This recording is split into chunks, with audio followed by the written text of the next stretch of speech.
Alright, well, sorry to the Calgary Flames that the Vancouver Canucks could not help them on their playoff quest to beat the Wild.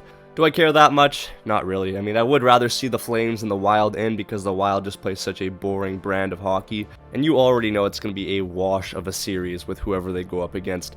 I don't even think I can remember the last time the Wild have won a playoff series, maybe before I was born, but it is what it is. Vancouver is out either way.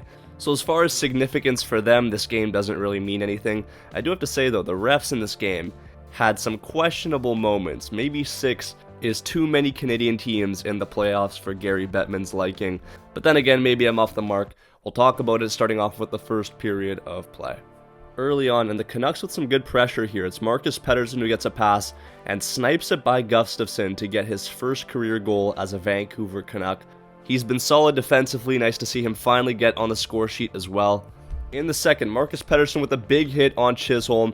You can see some Wild fans online going crazy on Twitter, not that they have that many, but this was not a dirty play at all. Marcus Pettersson is just finishing his check, keeps his arms to his side, catches him at a bad spot because he's really low to the ground and Pettersson is a bit of a taller guy. But as I said, just goes through his check, and the guy is absolutely winded on the ice. The fact they even huddled over this is ridiculous, but it doesn't matter. The Canucks later get themselves a power play, and it's a Höglander shot tipped in by DeBrusk. Makes it 2-0 for Vancouver heading into the third period of play.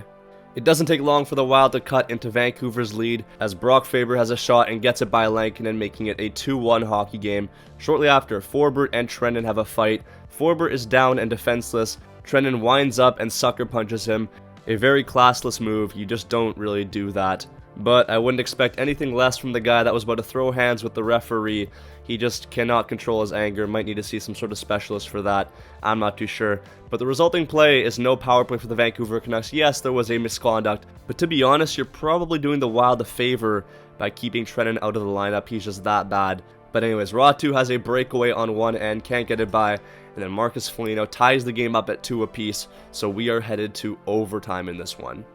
In overtime, it was a little bit of a stalemate, but then the Wild finally strike. Kaprizov over to Zuccarello. He makes a nice move past Lankinen and gives them the go-ahead to win the game in overtime, putting them in a very good position to clinch the second to last available playoff spot in the Western Conference. I think they need 1 point and the Flames need to win out, so it's a bit more of an uphill battle.